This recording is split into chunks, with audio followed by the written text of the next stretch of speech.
He saw more than enough to know that.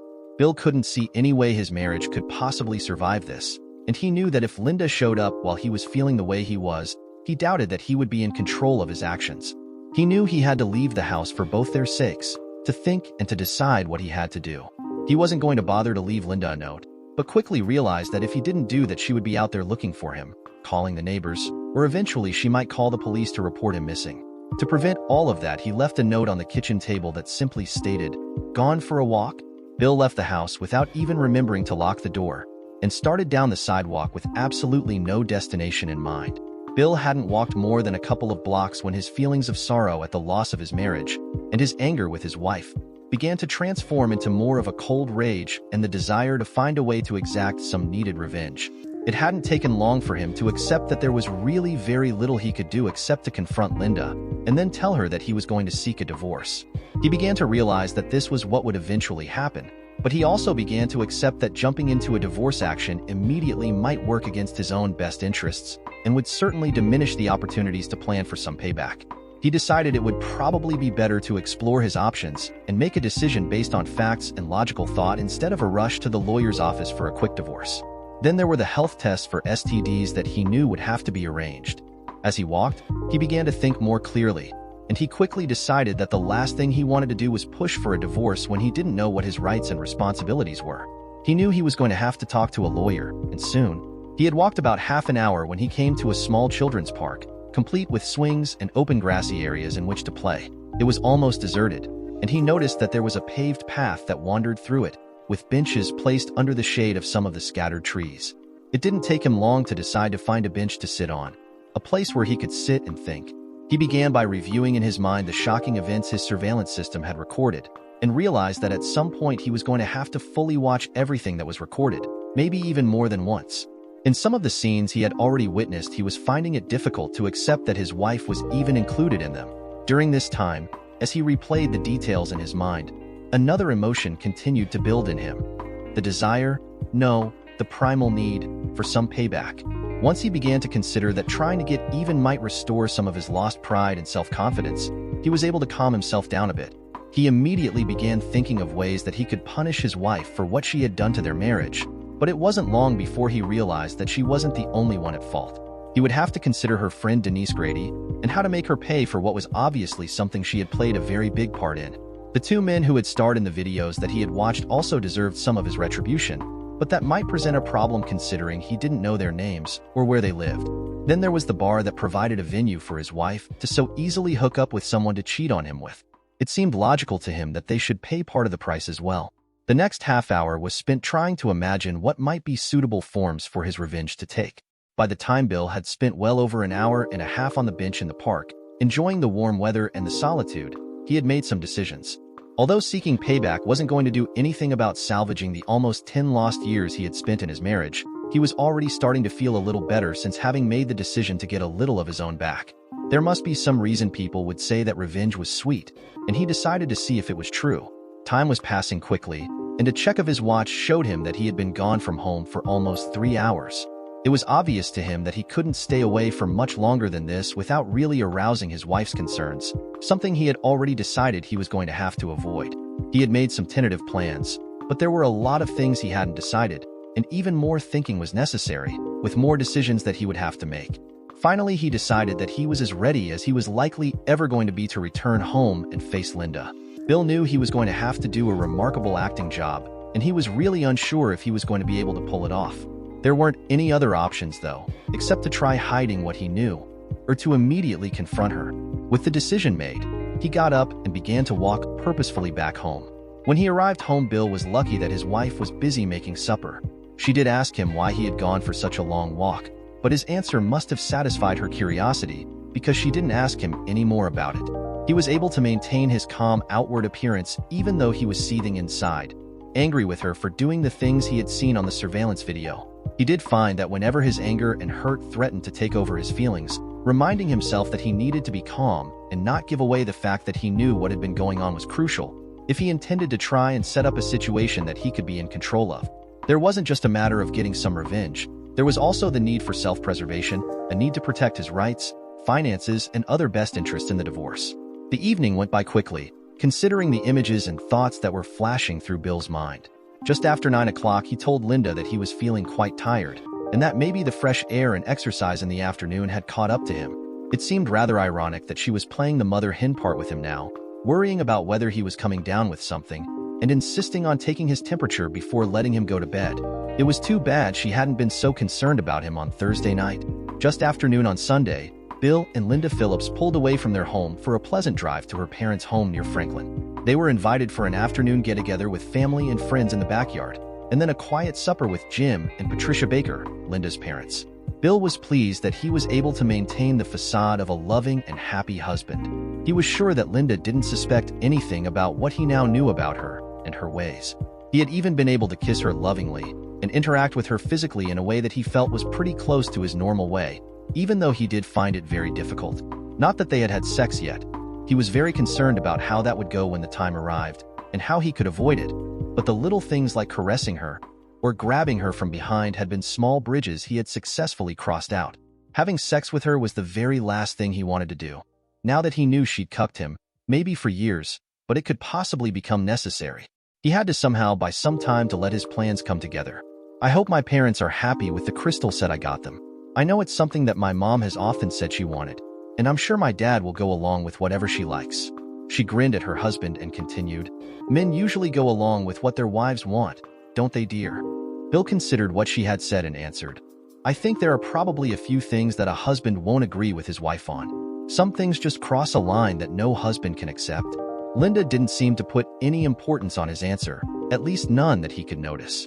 Their conversation during the rest of the drive was pretty mundane, without any opportunities for him to subtly make a point to his wife, a point that would by design try to go over her head. He knew he had to be careful and not give her cause to panic about what he might know. It was later in the day, after the four of them had enjoyed a nice meal and were sitting around the dining room table with glasses of liqueur, that the conversation turned to an area that Bill felt was tailor-made for him. It began when Linda asked, "What can you and Dad tell Bill and I about the secrets for having such a long and happy marriage?" When Patricia answered her daughter's question, she said, "You must always have respect for each other and for your partner's ideas. Without mutual respect, I don't think a marriage can survive." Her mother's answer didn't seem to make Linda think of her own actions and the disrespect they showed for her husband, so Bill quickly said, "I guess that kind of respect would include things like respecting your marriage vows, you know, like in sickness and in health, or even the forsaking all others part." Bill's mother-in-law immediately pointed at him with her index finger and replied, "That's exactly the kind of thing I mean, Bill. You have to be there for your spouse when they're sick or hurt, and even if you don't agree with their opinions on things like politics and religion, you have to be respectful of their beliefs." Bill glanced at Linda and could see that she had lost the smile that had been on her face. Before anyone else could speak to the subject, he turned to his father-in-law and asked, "What do you think, Jim?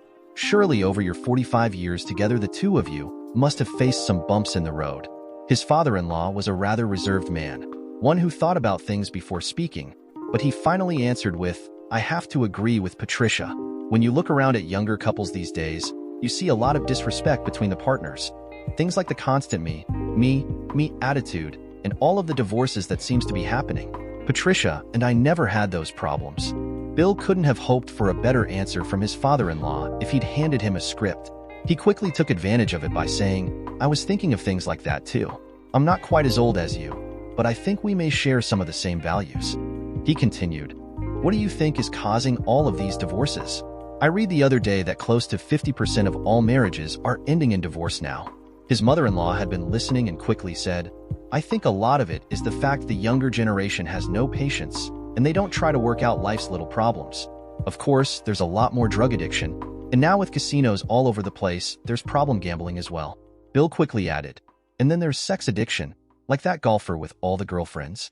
His mother-in-law obviously didn't agree with that addiction very much, as she waved her hand dismissively and said, "That's nothing more than good old-fashioned adultery, and as far as divorces go, that's probably the main reason, by far. With so many internet dating sites, and even special sites for people who want to cheat on their spouses, it's no wonder it's getting so common and ending so many marriages." Bill thought it was time to bring Linda back into the conversation and said, "What do you think about what your mom just said, Linda? I think she probably has a good point, don't you?" Linda had the deer in the headlights look, but quickly recovered and said, "I'm sure she's right, dear." It was obvious she had become uncomfortable with the topic, and she managed to change the subject almost immediately. At just before 10 o'clock on Monday morning, Jason Shields walked into Bill's office. He was smiling as he entered, but after taking one look at Bill's face, his own smile disappeared. "Hello, Bill. I was going to ask you how your surveillance system worked out when you went out of town, but the look on your face suggests it didn't work out too well." Bill had looked up when his friend entered and replied, "Is it that obvious? I thought I was doing a pretty good job of hiding my feelings from and about my wife." Jason sat down in the chair that Bill had pointed out as he spoke before he said, "Maybe it was because it was me that came through the door, and you knew what I was here to ask you. Or maybe you're just better at hiding your emotions when you're at home. You have a haunted look, one that I'm familiar with all too well, considering I went through the situation you were worried about. Maybe it takes one to know one." He could see that Bill had sat back in his chair and relaxed a bit while he was speaking, and now Jason waited for Bill to speak. Bill had a look of resignation on his face as he started with, "I would never have believed it could have been so bad, Jason. At midnight on Thursday, she and her girlfriend, a woman that I've told her repeatedly I didn't care for, came into our home with two young university guys. I still haven't been able to bring myself to watch everything on those videos." He continued, "It took all of my willpower not to have a confrontation with her, and so far I don't think she's aware that I know all about her cheating. I realized that I needed to get my ducks in a row before I confront her about it. I've decided to get what revenge I can against her and her friend. Maybe even the bar, the Puma's Den, and I'm not sure who else." Jason had begun to look worried as Bill spoke about his plan to get some revenge and quickly said, "What do you mean by revenge, Bill? I hope you're not planning on anything physical or illegal, as it would get you fired at least, if it ever came out. You might have a real problem getting a job in this field anywhere, if you had some sort of record." Bill gave a quiet chuckle and said, "I don't have plans, at least I don't have them yet, to do anything illegal or violent, if that's what you're thinking. I made an appointment already this morning with a lawyer, a good friend of mine, for next week. He's tied up in court right now. There are some other things I'm looking into as well. I have some ideas on how I can exact a bit of payback, although the years I've lost with her can never be made up for. I'm going in for STD testing, blood tests, on my way home on Wednesday, but if she has one I'll have it by now. I'm certain the two of them have done this before, maybe even for years. It appears she's adamant that her partners use condoms, but that's no guarantee she's not infected with something. Nothing I can do to her will probably ever make up for the hurt and pain she's causing me. All I can hope to do is make it as hard on her as possible. Letting her think she's putting one over on me is the start. I want her to think I'm still madly in love with her, so when I drop the hammer she won't be expecting it, and hopefully she'll feel it more." Jason smiled and said, "I sort of did the same thing. I had all the legal stuff done, and then I had her served with divorce papers where she worked. It seemed to get maximum shock value. Anyway." Bill nodded slowly before saying, "I haven't thought ahead quite that far, but I'll have to consider that idea myself. All I know right now is that she has stepped so far over the line I can't see any other solution. It's not just the cheating, it's the disrespect, the lying, the fact that it was all planned out in advance." Jason sighed and said, "It's like they don't even consider the consequences, or that they'll be caught. That's for sure. I think if Linda knew about the video I have, she would just pack her things and leave." Bill's face got serious as he thought about the videos once again, but suddenly it brightened and he asked, "That's enough about my problems. It's going to take me a while to solve them. I want to hear how your dinner date with your old friend Heidi worked out. Did it turn out well?" The serious expression on Jason's face lifted immediately, changing into a broad smile as he answered, "It couldn't have gone better. We got along just fine and spent a really wonderful evening together. We still have a lot in common, and I think she enjoyed spending some time with me. At least it sure seemed that way." "That's great, Jason. Do you have any plans to go out with her again?" Jason's smile got even broader. "We have plans to go to a play Friday night, after we have dinner. I may stay in Cincinnati overnight, because we discussed the possibility of going to a Reds game on Saturday afternoon." "Sounds pretty interesting, Jason. Do you have plans to stay with Heidi that night?" Jason quickly answered, No, nothing like that. I already booked a room at the Super 8. I think we both want to take it slow. After what my wife did, I want to be very sure of things before I get involved in a relationship with another woman." He shook his head and got a serious look back on his face before he continued, "It's too bad that my wife's actions have the potential to sour my attitude towards all women. I don't think Heidi is anything like my ex, but how well can you know anyone anymore?" Bill just nodded his head slowly, as no words were necessary to answer that question. Bill finally got up and asked, "Let's go get a cup of coffee. I have some work-related things to talk to you about, now that you're here." Oh, I'll get your telephone recorder back to you later this week. I still haven't swapped out the memory chip that has the recordings from the night all this happened. I know there's at least one phone call there that I want to listen to." Jason chuckled and said, "It's funny you should mention that. My neighbor just told me last night that he's concerned his wife might be stepping out on him. I offered to loan the telephone recorder to him after you're finished with it. It's like an epidemic." Bill shook his head and quietly said, "I doubt if anything would surprise me now. I'm finished with the video surveillance gear too. I'll get it all together, and you can keep it after you let him use it." Bill left work early so that he would have time to remove the telephone recorder and the surveillance gear. He realized it was always possible that Linda would make another incriminating phone call, but he knew that he already had enough evidence of what was going on. There was no need for any more. By the time Linda walked into the house, he had the sound file from the memory card transferred into his computer, and the recorder and erased memory cards were back in their box and in the trunk of his car. They were joined there by the 4 video cameras that he had quickly removed from where they had been installed. He even had time to put the original clock radio back on their dresser. The house was now back to the way it had been. There hadn't been any time to listen to the sound file, but he had already decided he would take a day off later in the week to review it and view the entire contents of the video files. He was already steeling himself for that task. When Linda walked into the kitchen, he was already there, and she quickly walked over to give him a kiss before she said, "I hope you won't mind waiting for dinner, because I want to make you something special tonight. It's a new recipe my mother gave me." Bill was pleased to see that Linda was acting so comfortable in their marriage, because it proved to him that she couldn't possibly realize that he knew about what had happened in their bed. He smiled to himself, confident that the plans he was putting together would be a complete shock to her. It might not be possible to ever cause her the pain that he was feeling, but he was going to take a shot at it. Later, after their late meal, he told her that he still wasn't feeling great, and so he was going to go to bed early. His decision pushed Linda back into mothering mode, and she seemed concerned when she found out his temperature was normal. The next day at work, Bill started a new folder on his computer and titled it Mr. Plants. Anyone that happened to see the file would likely think it was work-related, but in this case the MR referred to my revenge.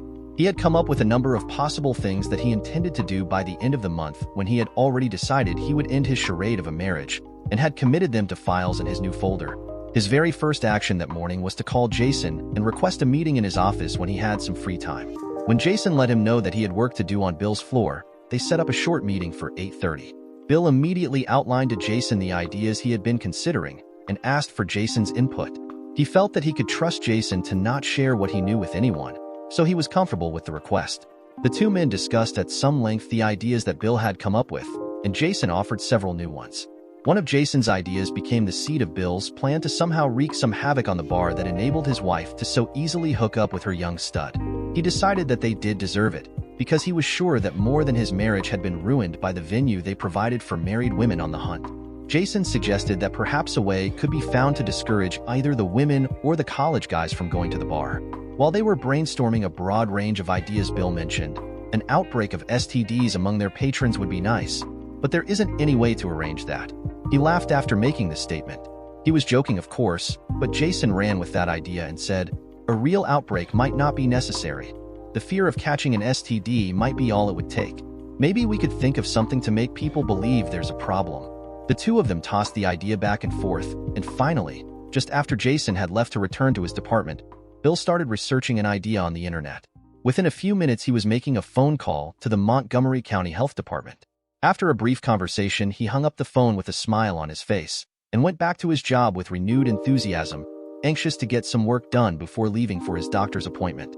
That afternoon, shortly after Bill checked in with the clinic's reception desk, he was ushered to one of the examination rooms to wait for his doctor.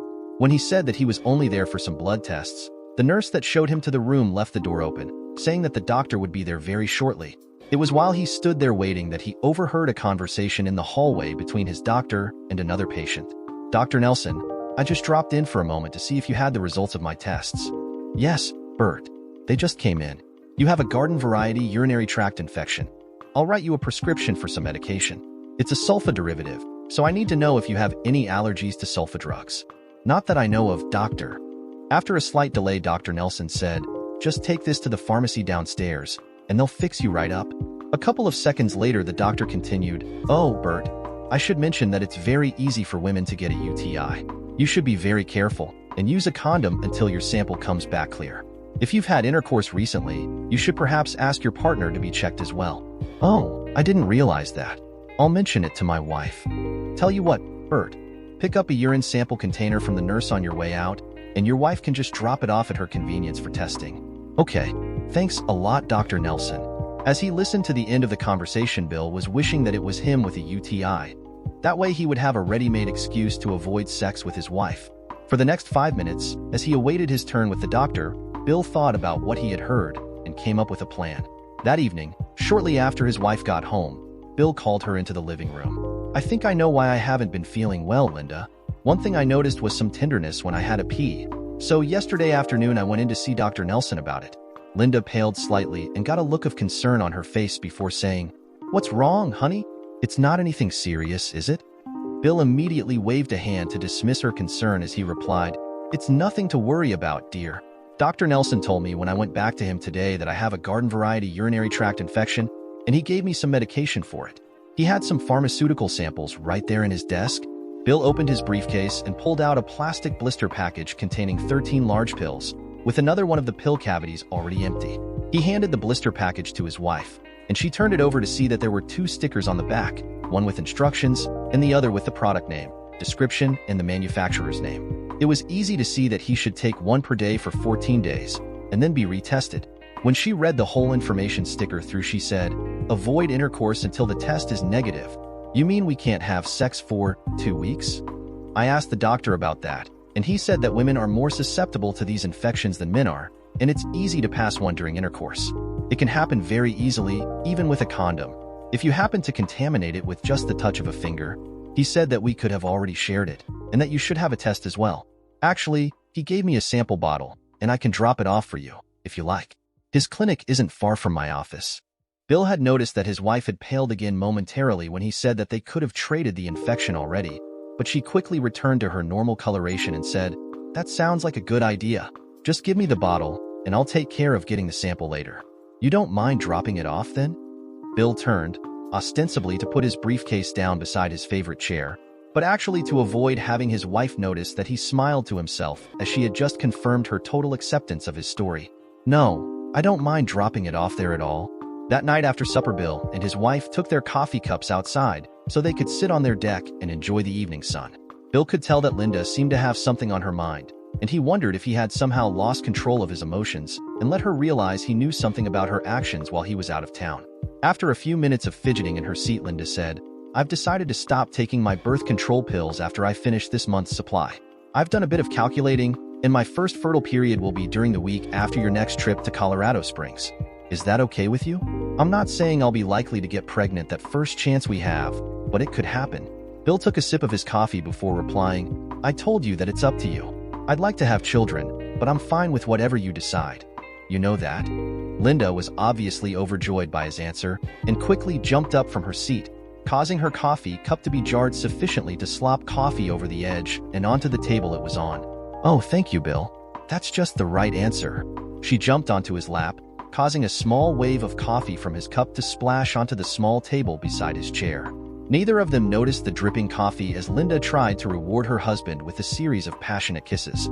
Bill was beginning to dread being even this intimate with her, but he finally accepted the fact it would be much too suspicious for him not to want to touch her at all. His plans for his revenge were beginning to gel, and he accepted that sometimes a successful campaign required some sacrifices. It was only 5 after 8 in the morning when Bill Phillips walked into the technical services department and called over his friend Jason. He could hardly contain the grin on his face. "I brought you a coffee, Jason. Can I take a couple minutes of your time? I have to tell you something. It's a really good story." The two men walked together into the empty conference room where they had met on a couple of occasions earlier and sat down with their coffees before Bill began his little story. "You know how I've been trying to figure out how to avoid having sex with my cheating wife, and how hard that was going to be until I get everything set up. I mean, I haven't even had my meeting with my lawyer yet." Jason nodded his head and answered, "I know you were concerned about it, worried that you were going to find it hard to pull off." Bill grinned and quickly said, "Well, I was in the doctor's office yesterday to get samples taken for STD testing and I overheard a conversation he had with another patient. The guy had a urinary tract infection, and the doctor gave him a prescription and told him he should avoid unprotected sex until the infection was cleared up. After listening to that conversation, I came up with an idea that worked out great. After my appointment, I went into the pharmacy next door and bought a bottle of vitamins. Then I paid the pharmacist to put 14 of them into a blister pack, the kind they use for the elderly. It cost me an extra $2 for that, which was cheap for what it let me do. Jason cut in, asking, "Is that the type of packaging where you push the pill out through some aluminum foil?"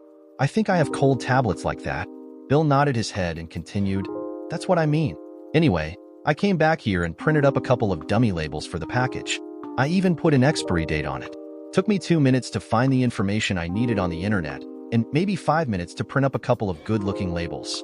Bill laughed before adding, "Linda bought it. Hook, line, and sinker. I even picked up a urine sample bottle from the clinic before I left. My wife is so concerned that I may have passed it on to her that she gave me a sample to drop off at the doctor's office for her. I dropped it in the trash on my way to work, and tomorrow I'll call her at work to let her know that she's okay." Jason shook his head and said, "That sounds pretty devious, Bill. I doubt that I would have thought of anything like that." "Well, I was desperate to think of something, and when I overheard that conversation I was wishing I could have been the one with the UTI. Then when I thought about my plan for disrupting the bar's business, it didn't take long to come up with this idea. If it turns out that my test for STDs is clear, and I have to think it should be, that will be an added bonus." Bill laughed again and continued, "The first thing this morning she brought me my prescription to have with my coffee. I think Linda may even be worried that she gave me the infection as a result of her screwing around. If I wasn't scared that she would call the doctor's office herself for the results, I'd let her stew about that for a few days." Bill answered a few of his friend's questions before going back to his office, now more inspired than ever. His plans to exact some small measure of revenge were coming together, and he would no longer have to worry about how to avoid having sex with Linda. He couldn't have been happier. During the remaining days of the week, Bill tackled his work with renewed vigor, pleased that he had set himself a course of action with regards to how he was going to handle the situation with Linda. He had received the expected letter from the Montgomery County Health Department, and it suited his purposes completely. During his lunch hour on Friday, he scanned both the letter and the envelope it arrived in, transferring the images to the Mr. Plans folder on his computer. He was beginning to get a good handle on what he was going to do to exact his revenge. There was only one aspect that would likely go unfulfilled, and that was a method to somehow punish the 2 university students who had come to his home at night.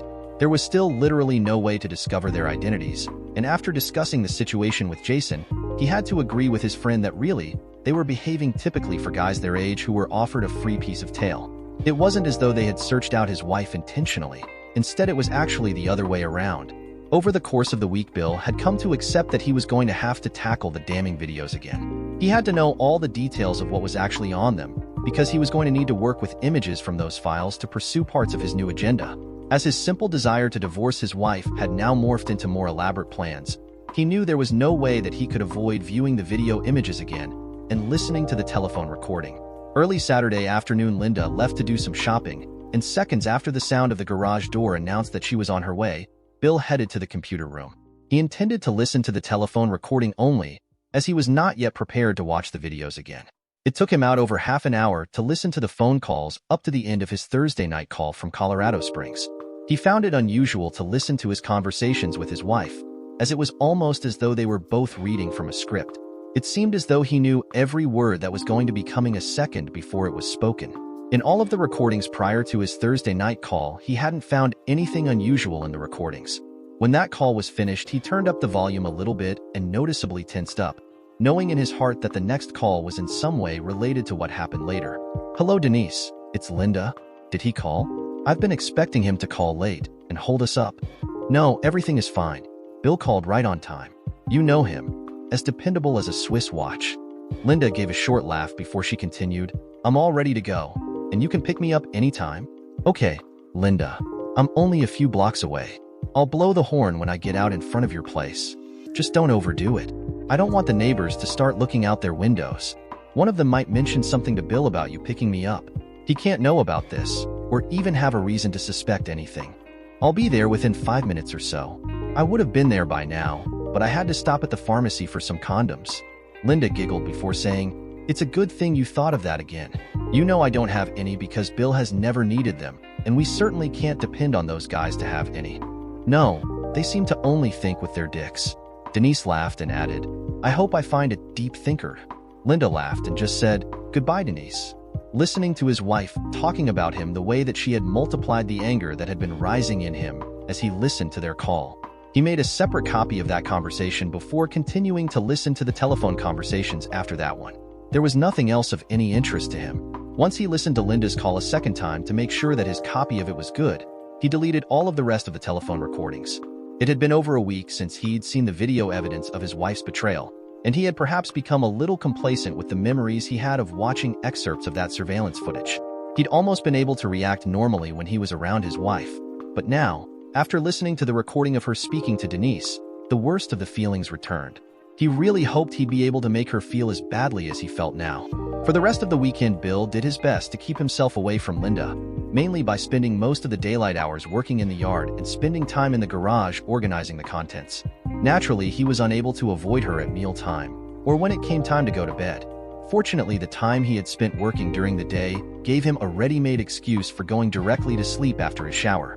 On Sunday, he phoned his sister Sandy from the telephone in the garage.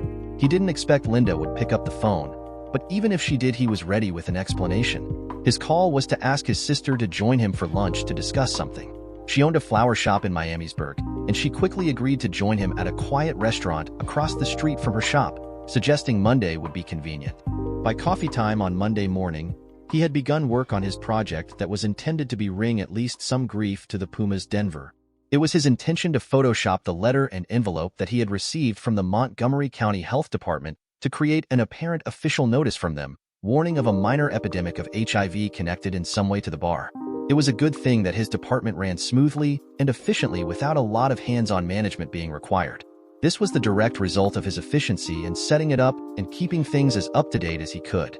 When it was necessary, the company knew that they could rely on Bill to work whatever hours were necessary to solve a problem, so no one felt it was necessary to monitor his activities hour by hour. He soon had a working copy of his intended cover letter, and he printed off a sample just before he left for his coffee break.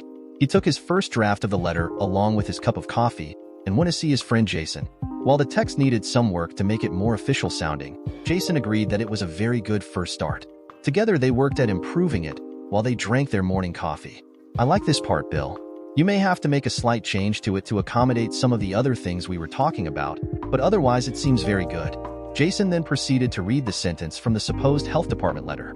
A standardized study of incoming reports of HIV infections over the last 3 months has shown the Montgomery County Health Department that 9 of the reported cases, 5 females and 4 males, have one significant thing in common.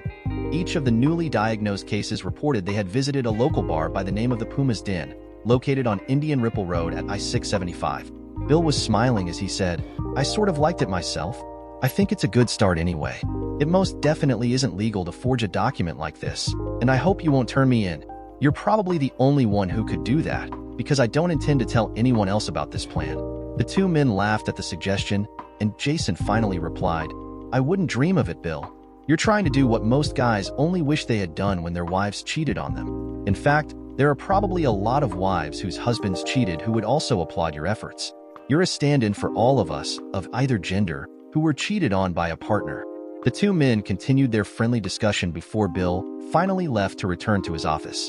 After his productive lunch with his sister, he found time in the afternoon to incorporate the changes that he and Jason had settled on and printed a new sample copy. Before Bill left that day, he made arrangements for another personal day off on Tuesday, as he had his lawyer's appointment in the afternoon, and he knew that continuing to postpone watching the surveillance videos was not going to make the task any easier to do.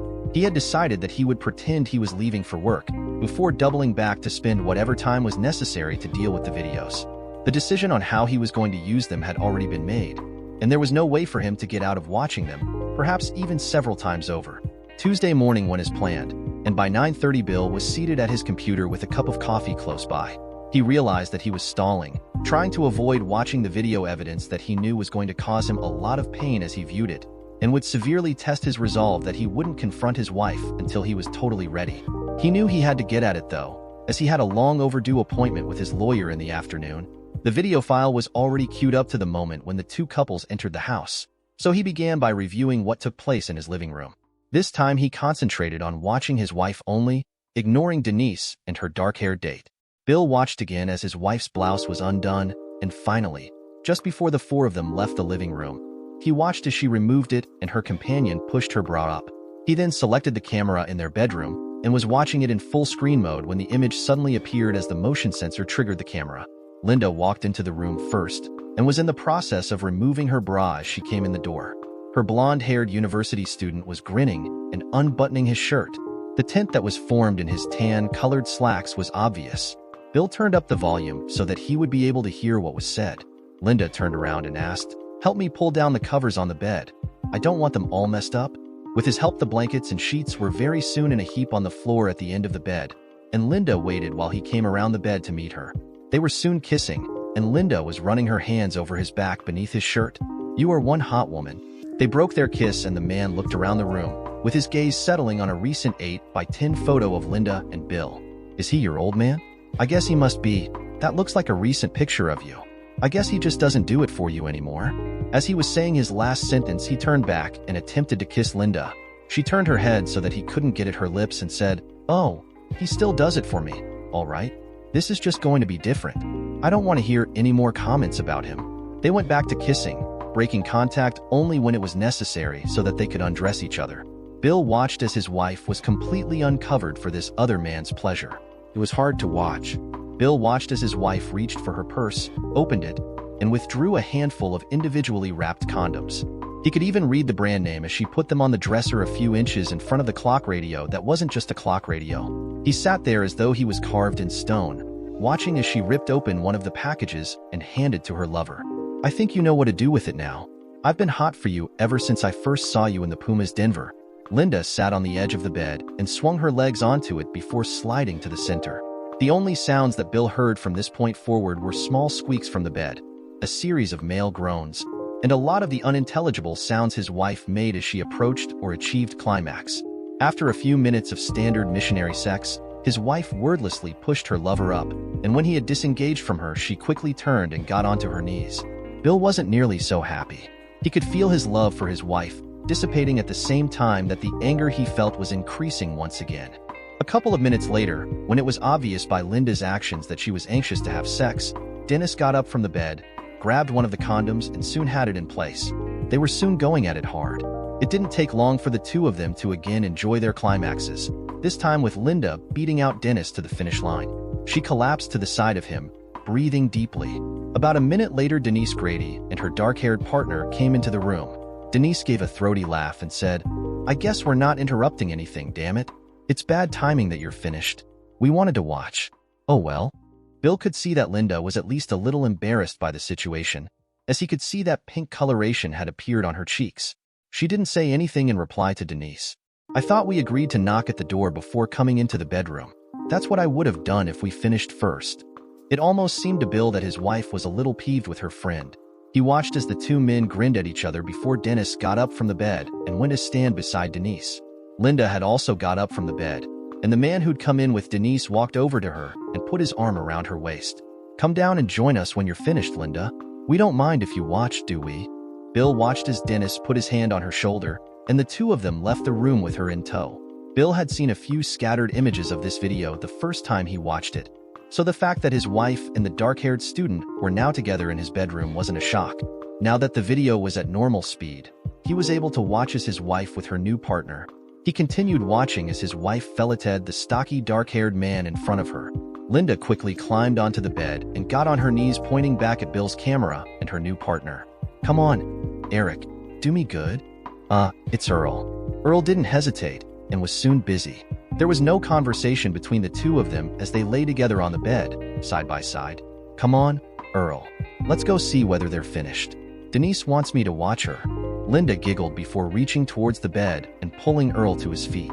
The two of them walked out of the bedroom, and Bill quickly returned the master bedroom video image to small size. He could see action on the guest room camera playback and quickly enlarged it. Bill continued watching as his wife and Earl knocked and then stepped into the room. "We're here, Denise." He could see that his wife was hanging back, perhaps a little embarrassed because he could tell that she looked more flushed than she had been when she left the other bedroom. Denise turned to look back at Linda, said, "I hope you didn't wear out Earl completely.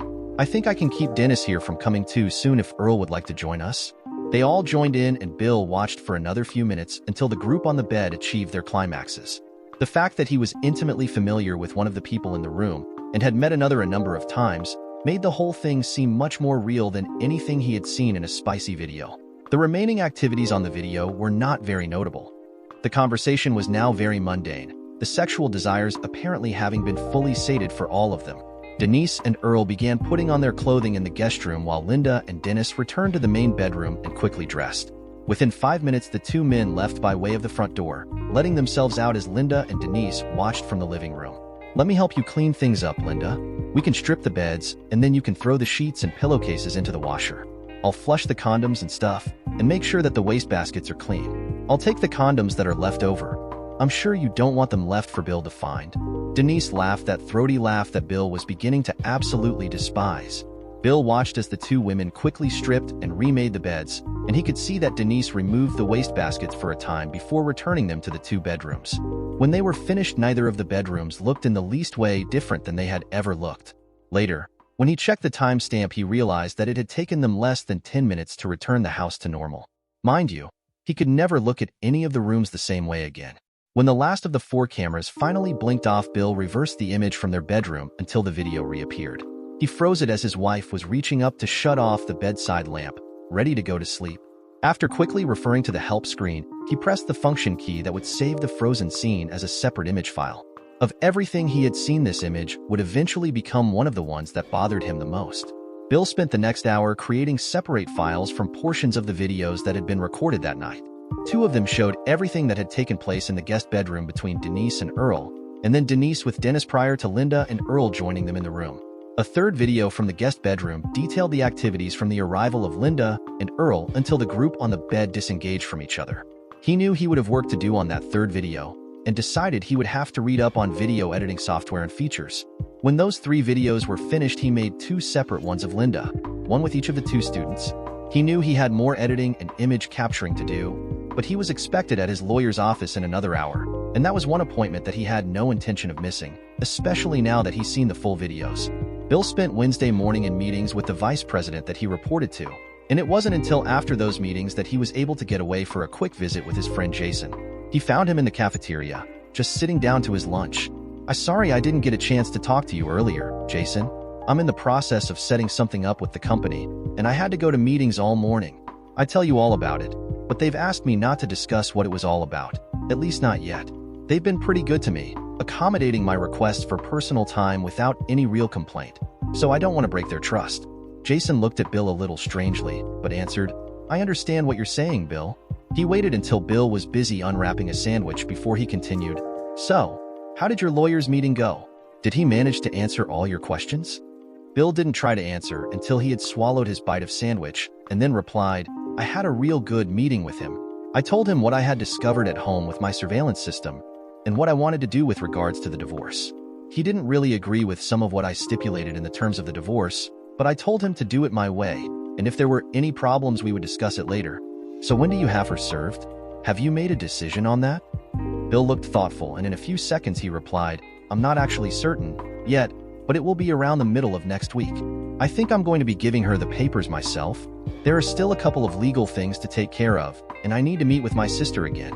Jason seemed to have forgotten about that part of their previous discussions and asked, "What has your sister had to say about your plans?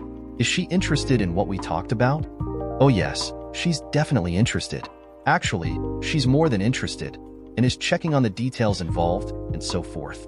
The 2 men continued to chat as they ate. Neither of them was in a rush, so they were able to enjoy a leisurely lunch. The rest of the week and the following weekend went quickly for Bill. His plans were almost totally complete, and he was ready and anxious to put them into motion. He was thankful that his faked urinary infection was still giving him all the cover he needed to avoid intimate contact with his wife.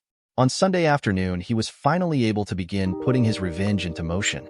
While Linda was on the phone to her mother, Bill let her know that he was going to go out and get some gas in his car, so that he wouldn't have to do it on the way to work on Monday. Linda did manage to give him a nod of the head to acknowledge his statement, not wanting to disturb her conversation with her mother. They were talking about pregnancies. Bill drove himself straight to the Dayton Mall and dropped almost 24 business-sized envelopes into a convenient mailbox. They were all identical in their contents, but each of the official-looking envelopes was addressed to a different fraternity or dormitory at the 2 local universities. The letter inside was a request, backed up by the legal authority of the Montgomery County Health Department, that the attached notice be posted where all members of the fraternity or the dormitory residents could see it. Bill knew that the letter and the attached notice were strictly illegal, and that he would be in a lot of trouble if they could be traced back to him, but he simply didn't see how that could happen.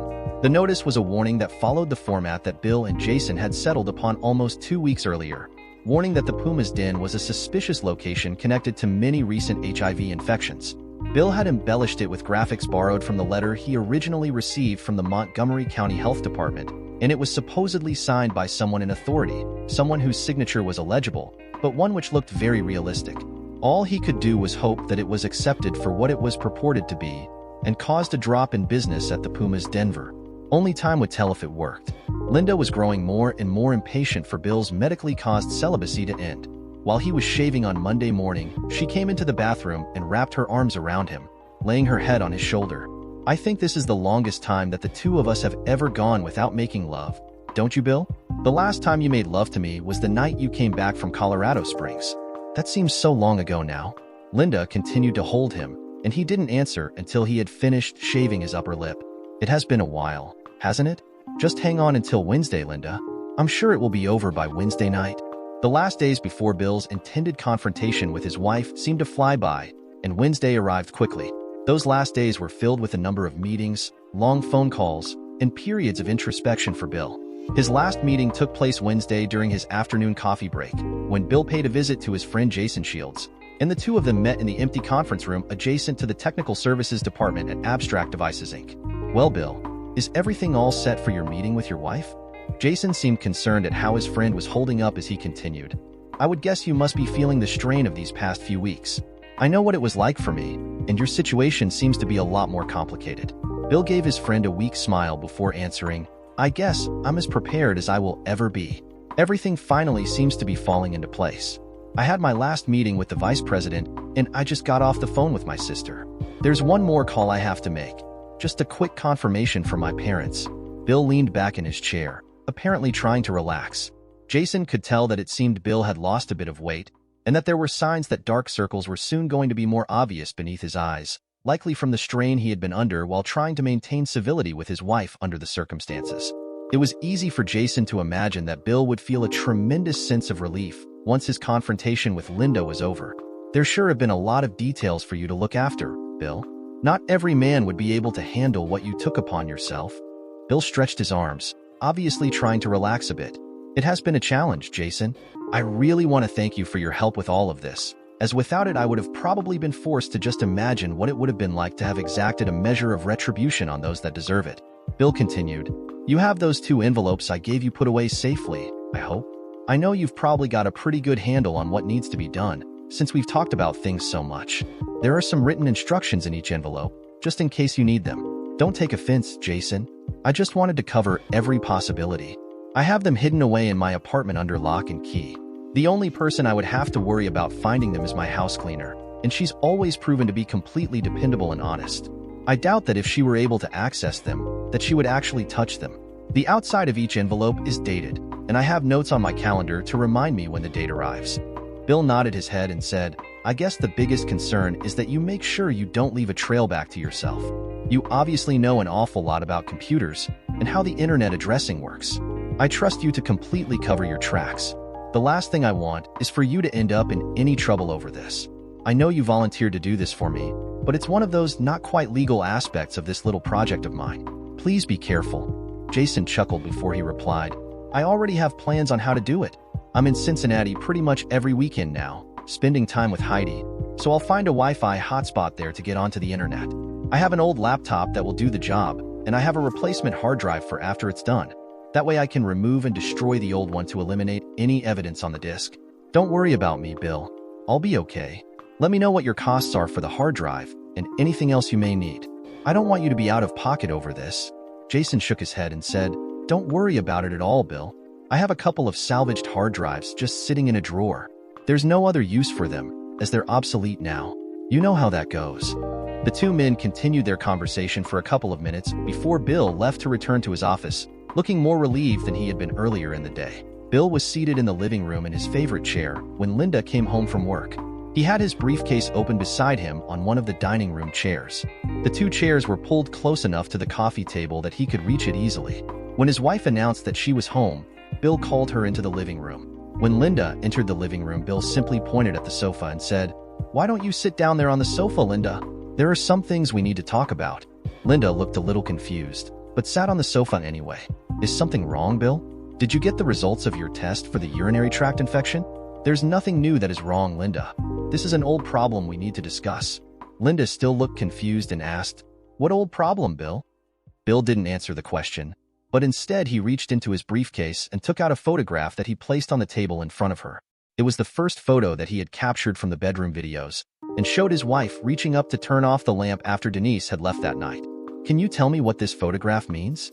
Linda looked at it briefly before she answered, "It's just a picture of me." She looked at it a second time and added, "I don't remember you taking it though." Again, he didn't comment on her reply, but instead he reached into the briefcase and took out another photograph. This one an enlargement grabbed from the living room video, showing Linda standing by the telephone, her arms crossed and apparently waiting for something. "What about this one, Linda? Does it tell you anything?" Linda was looking even more confused, if that was possible, and quickly answered after glancing at the photo, "It's just another picture of me.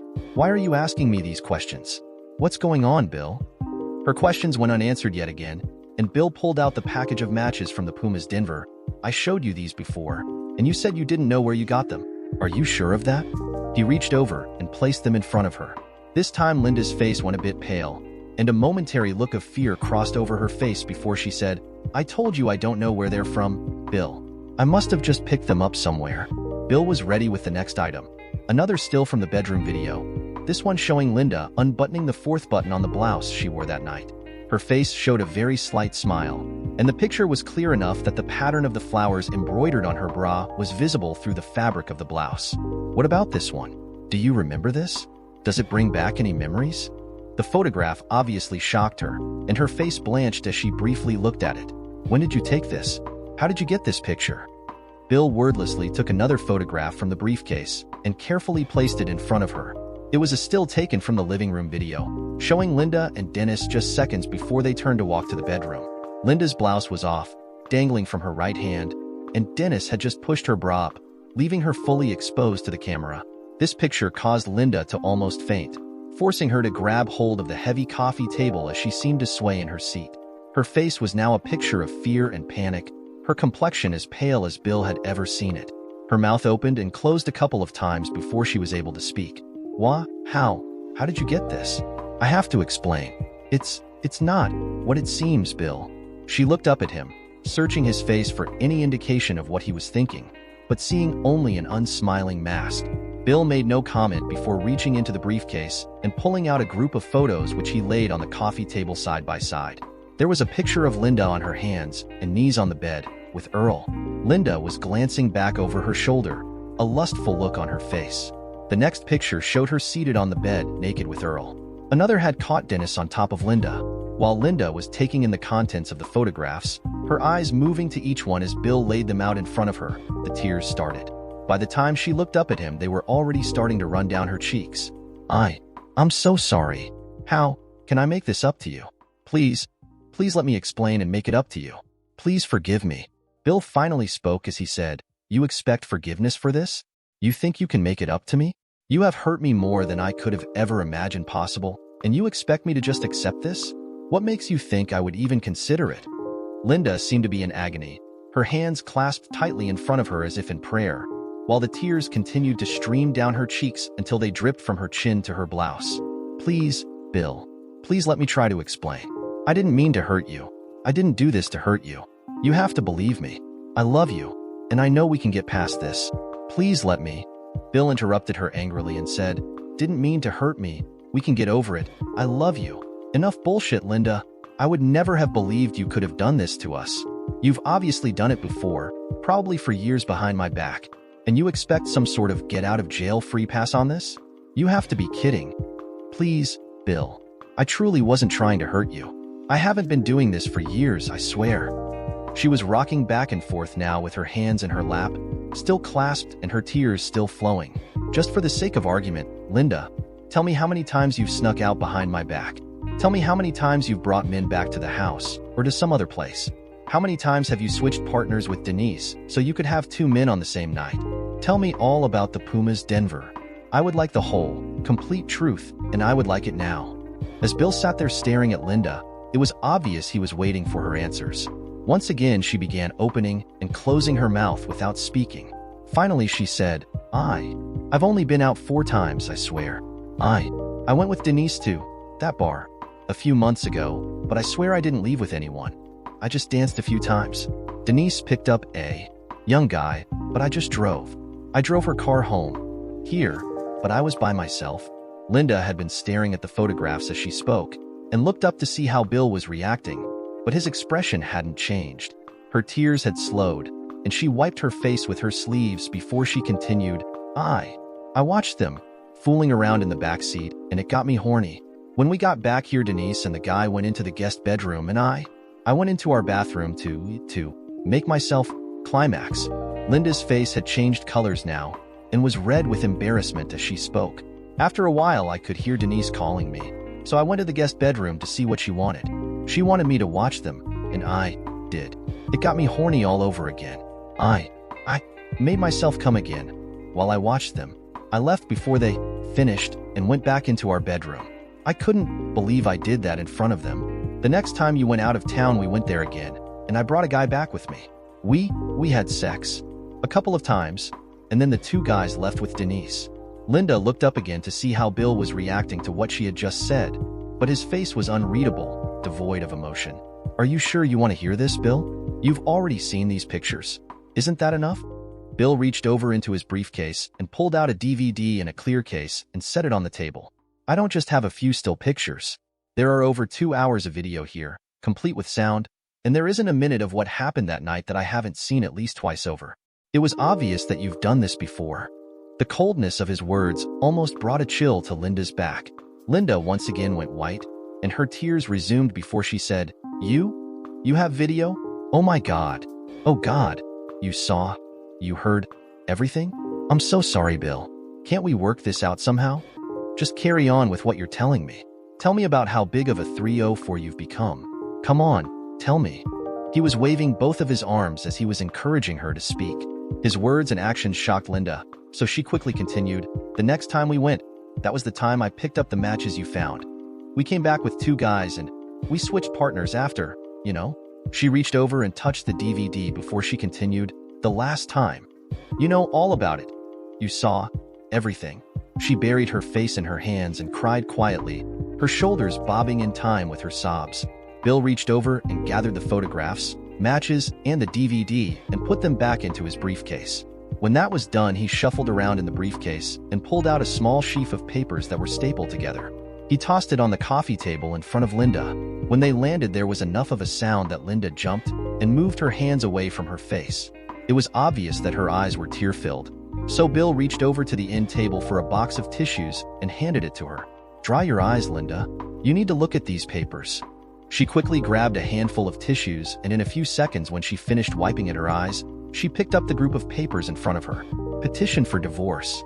Bill, please, can't we work this out? Please, no divorce. I love you. You have a hell of a way of showing it, Linda. You just confirmed what I pretty much knew. How can we not be divorced after that? It's not just the number of times you cheated, or the things you did, there's also this. Bill reached into the briefcase and pulled out one of the pictures, dropping it in front of Linda. It was the picture of her reaching up to shut off the bedside lamp just before the end of the video. Linda looked at the picture again, even picking it up and staring at it before she finally placed it back on the coffee table, a look of confusion on her face. I don't understand, Bill. What is it about this picture that's worse than what I did on those videos you have? Bill picked it up and looked at it in anger before he held it up for her to look at again and said, Look at the expression on your face. That smile, that sly smile is what has really shown me that our marriage is over. That smile isn't for me, or even because you're thinking about me. That smile is telling me that you enjoyed screwing around on me so much that thinking about it is what's on your mind as you're about to go to sleep. There's no guilt or sadness at all for having betrayed me, or for breaking your marriage vows. Tears had begun to form in Bill's eyes now, and one in fact began to make its way down his cheek before he angrily grabbed a tissue from the box and wiped it away. There is no doubt in my mind whatsoever that you would have done this again, probably in a week or so during my next scheduled trip to Colorado Springs. I'm willing to bet that you would have let Denise set you up for a double sex the next time, too. You were too turned on by watching the 3 of them to have not wanted to try it yourself. Linda seemed to become very excited as she quickly said, No, Bill, that's not what would have happened. I already told Denise that I wasn't ever doing that again, that I wasn't going with her to the bar ever again. I told her that you and I were going to try to have a family. You must have heard me tell her that. I phoned her again from home just a few days ago. I was reminding her that I meant what I said about never going to that bar again, or getting involved with her and her guys again. A sad look came across Bill's face as he replied, I don't have any recording of that, Linda. I took all of the recording equipment out a couple of weeks ago. It wouldn't really matter, though, anyway. I could never trust you again after some of what I heard, or the things I saw. Linda's face told the story of how Bill's words affected her, as it went from hopeful with a slight smile to extreme sadness complete with tears. Oh, Bill, it's true. I told her I was done with that, and that you and I were going to start a family. You have to believe me. I will spend the rest of my life making you realize you can trust me. She was pleading her case now, using every hopeful expression and nuance of voice and language she could muster. It was easy to see she was desperate. I'm sorry, Linda. It's over. I've had more than enough time to come to terms with it, and you will too, once you accept it. I don't expect you to read those legal forms there in front of you right now, so I'll tell you what's going to happen. While Linda was beginning to cry again, Bill reached into his briefcase and pulled out another handful of papers. The first one was a check, and as he placed it on the coffee table, he said, Here is a check for your share of the joint savings and checking accounts. We'll each keep our own savings accounts and retirement accounts. I closed the old joint accounts and canceled our joint credit cards after I paid them off from the joint account. The one that's in your name only will still work. I signed the papers to sell this house to my sister Sandy. It was in my name before we were married, and I don't think you have a claim on it anyway. She'll be coming over this evening to start staying here, in the guest room. You can have 10 days to move out of here. Linda got very upset and quickly said, I have to move out of here? Where am I going to go? Why is your sister coming here? I don't think you can cut me out of a share of this house. We've lived here for 10 years, almost. It was apparent that besides being upset, a trace of anger had shown itself in her voice. Bill wasn't intimidated at all and continued, I sold this house to Sandy, and you aren't going to fight about it. I'll explain that in a minute. She's going to be staying here to protect our interests while I'm gone. She's going to make sure that you only take the things you're supposed to take. Here's a list of the things you can have. Bill slid another piece of paper onto the coffee table. A list of furnishings, appliances, and household goods that was headed with the title items you can have. He then slid another piece of paper across to her, but this time the list was entitled, These items stay with the house. You have 10 days to find yourself another house or apartment to live in. Or you could even move in with Denise if you want. I don't really care. You will be gone in 10 days. You can take whatever you want off that list, but you can't take anything that's on the other one. Those items stay with the house because they belong to my parents. Sandy has her own furniture in the condo she's renting, and she'll be moving her things in here to replace the ones that you're allowed to take. If you don't have an apartment or someplace to put them, you can rent a storage unit. There's one over by the mall. As Bill hesitated between sentences, Linda quickly said, I won't move out. I want us to work on saving our marriage. I could take counseling. I'll fight you on this, Bill. I'll never sign those papers. Bill shook his head and said, It's too late for working things out or counseling. I guess it was too late when I saw those surveillance videos.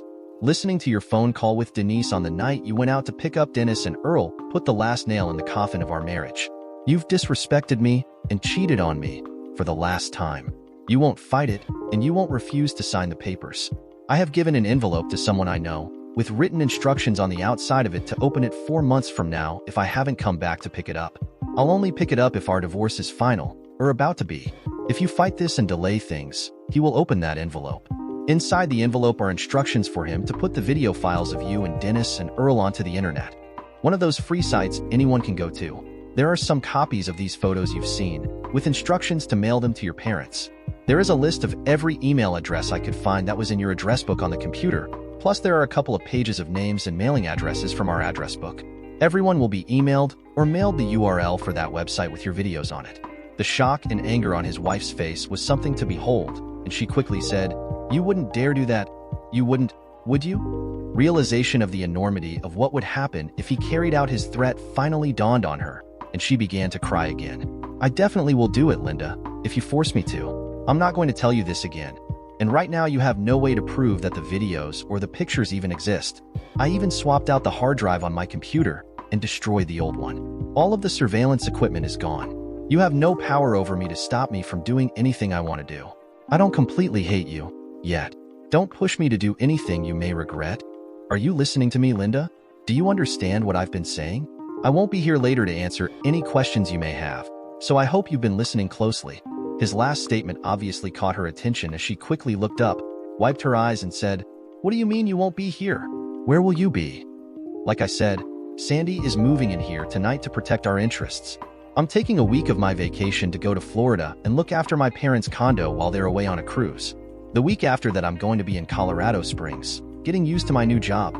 I switched positions with the IT manager in Colorado Springs, and I'm moving there while he moves here to take over my old job with my help. There's a lot of expansion that is going to take place there, and within a year or so, I should be at the same salary level as I presently have. I don't want any of our old furniture or household effects to remind me of you and what we once had, and that's why you can have your choice of it. Anything you don't take that is on that list will be given to charity. Sandy has all of her own furniture and stuff to move in here, and she doesn't need any of our old things. Like I said, put it in storage if you can't find a place to move to inside of 10 days. Linda finally found her tongue and said, "You're moving away? I want you to stay here so we can patch up our marriage. I want to have your children." Bill just shook his head and said, "You don't need me to have children. One of your hot young university students can take care of that for you. Just don't bother with condoms. I'm sure they won't object. Of course you'll be taking your chances, but like they say, life is a gamble. I thought you were a winner, but look what you've turned into. Nothing but a 304 like your friend Denise Grady. You two deserve each other. If you can't move in with her, maybe you should get a place in the same building." Linda was a bit frantic now and almost spit her words out as she said, "I don't want some university student to father my children. I want you. I want my children to have a loving father. It's important for a child to have a caring father. I agree with you about children needing a real father, but it isn't going to be me. Maybe you can find someone else to marry you. Maybe they won't know about your cheating, or maybe they won't care. There are men who don't mind if their wives are 304s, but I'm not one of them." Linda was back to sobbing again, somehow finding the capability to shed more tears. She finally grabbed more tissues to dry her wet, red eyes. She looked at Bill, but didn't say a word. He wondered if she finally realized that there were no words left to say. A few moments later, after outstaring his wife, Bill reached into his briefcase to consult his to-do list. He realized there was one thing he hadn't told his wife as he said, "There's one more thing that you have to do to keep those videos off the internet. In about 2 weeks or so, I'm going to call your parents to speak to your father, and he had better know why we are getting divorced. I don't want you telling them it was some of this irreconcilable differences crap. You're going to tell them the truth. Do you understand?" Linda had wiped her eyes again and was sitting there shaking her head slowly. "Don't make me tell them about what I've done. I can't tell them that. Surely you can give me some consideration on this." Bill looked at her without compassion and said, "I don't really care how hard it is for you. You're going to tell them that you cheated on me. You don't need to tell them the blow-by-blow of how you traded studs with Denise, or how you watched her with both of the men while you masturbated. They don't need those details, but the fact you broke your marriage vows more than once is something that you do have to tell them. The alternative is for them to find out from the pictures."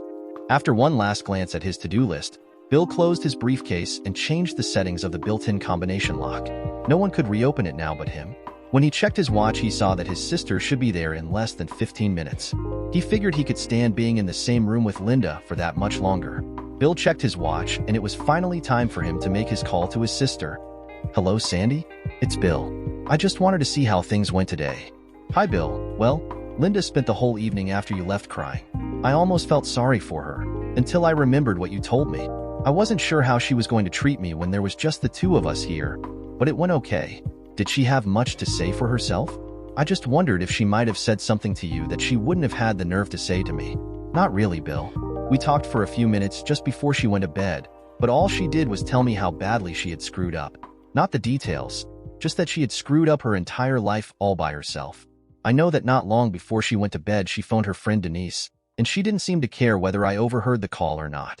I'm not really concerned with what she had to say to that woman. She's going to get hers too.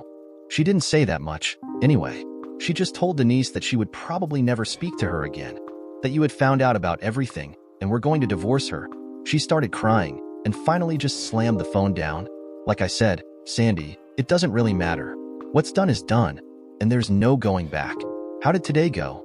Did she go to work this morning? Do you think she started looking for another place?" "I think she phoned and booked off, Bill. I didn't leave till almost 9 o'clock, and she was still sitting at the kitchen table in her pajamas with a cup of coffee. She looked like hell, and I don't think she slept much.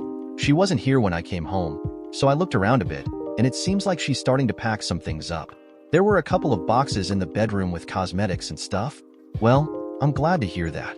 I didn't want to leave you in the middle of a mess, although you're a big girl now, and I was sure you could take care of yourself without me there. I'm glad to hear that she's starting to take what I said seriously. I'll call again in a couple of days and see how things are going. By the way, I got into Mom and Dad's condo with no problem. I spent most of today lounging by the pool under a shade tree. Maybe tomorrow I'll go swimming for a while. Right now I just want to unwind. You do as much of that as you can, Bill. I can't imagine the strain you've been under. I'll call you there if anything seriously important comes up. There shouldn't be anything.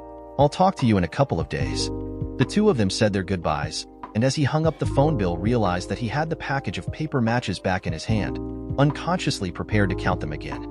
By the end of the week, Linda had moved out of the house and had taken a good selection of the better furniture and appliances, most of the dishes and cutlery, as well as a lot of small items. There were a few items of furniture that were left, and the ones that Sandy couldn't find a use for were picked up by Goodwill Industries. When asked, Linda quickly told Sandy that she was moving into an apartment in Centerville and gave her the address and phone number. It was understood that those would be passed on to Bill, but he specifically told his sister that he wasn't interested in them when she asked. During the second week after he moved out, while he was getting settled into his new job in Colorado Springs, Bill phoned his friend Jason one evening and got the details of what had happened with the forged letters that Bill had sent to all of the fraternities and dormitories. Jason had asked his employee Jim, the young man who used to actually go to the bar, to ask around about how their business was doing.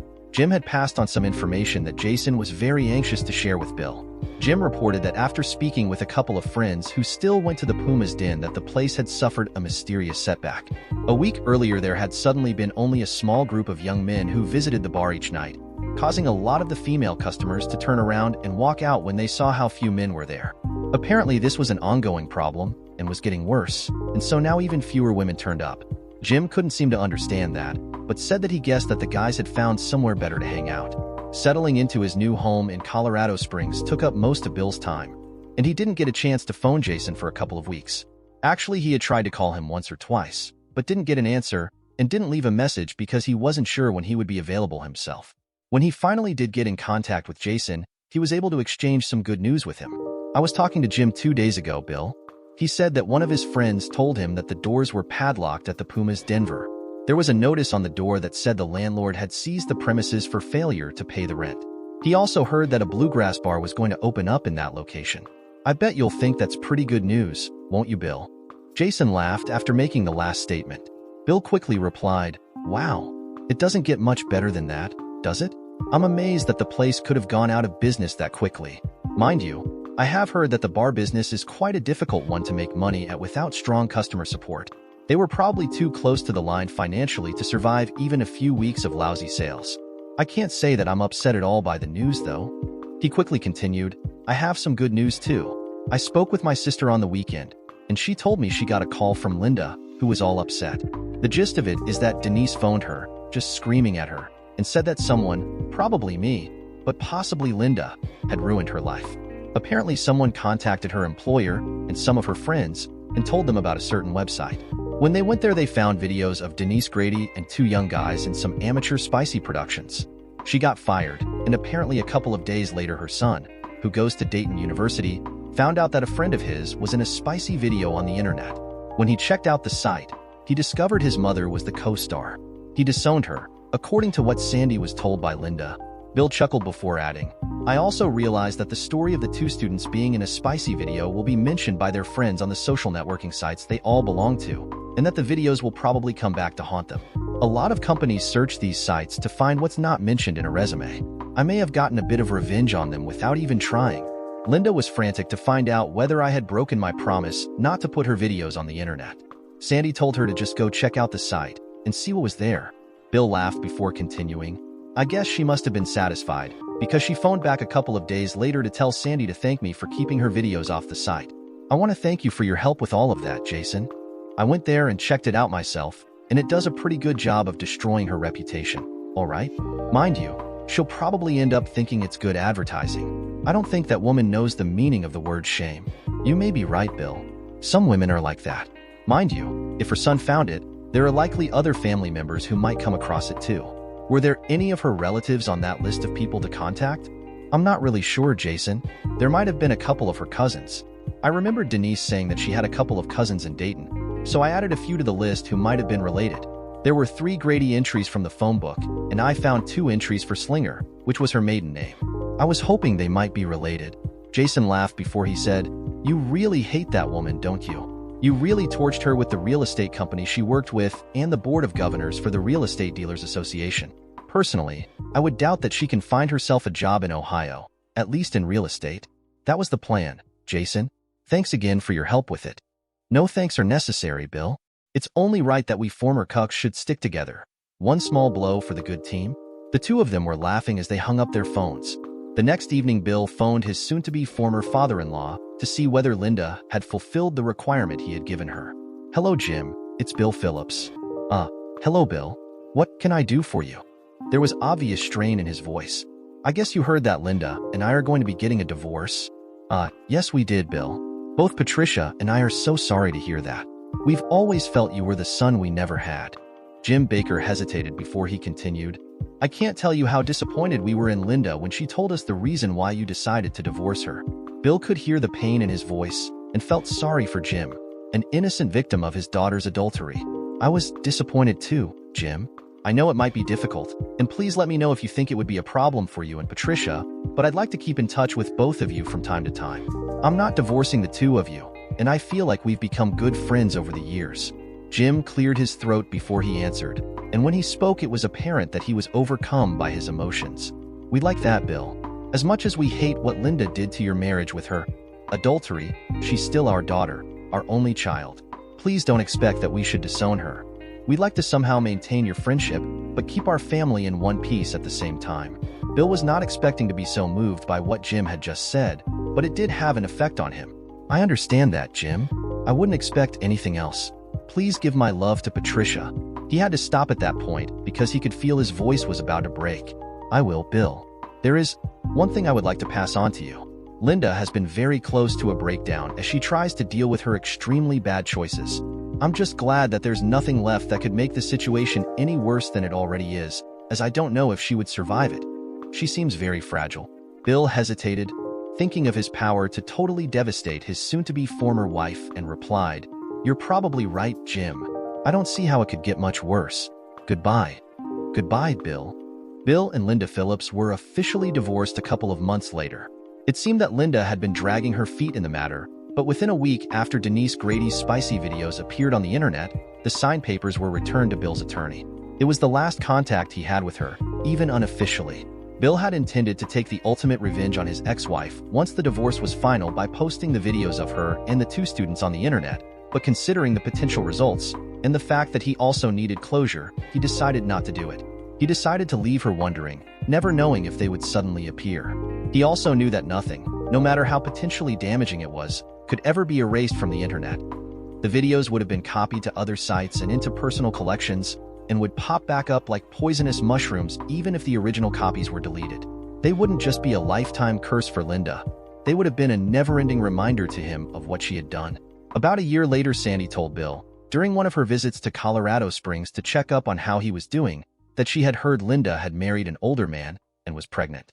If the report was correct, Sandy was sure that she knew him, a dour man of about 55, who attended his fundamentalist church several times each week. Bill was left wondering if Linda had become desperate to have children and had settled for the first unmarried man she found who would accept her. For the first year after his divorce, Bill rarely dated, still feeling too gun-shy to take a chance on being hurt again. The dating he did was more for the physical release than for the desire to start a serious relationship. Eventually, he got over that problem, and almost exactly 2 years after his divorce became final, he married Marie Lincoln, a widow with 2 young children. Her husband had been an employee of Abstract Devices Incorporated and had worked in Bill's department when he was struck and killed by a drunk driver. Bill dealt with her several times regarding the benefits she was entitled to and got to know her fairly well that way. Almost a year after his last official contact with her, they happened to meet at the grocery store. One thing led to another, and they began dating. It didn't take long for Bill to realize that she was the one he was looking for, and when she told him she felt the same way, they didn't see any point in having a lengthy engagement. They are now expecting their first child, a boy who is due just after their first anniversary. Jason Shields and Heidi Westerback were married a couple of months before Bill and Marie, but the two couples did manage to attend each other's weddings. They have become close friends, and Bill is trying to convince Jason and Heidi to consider a move to Colorado Springs. It looks very much like they may take that suggestion, as an opening is coming up for the head of the Technical Services Division, a new position that will be headquartered in Colorado Springs.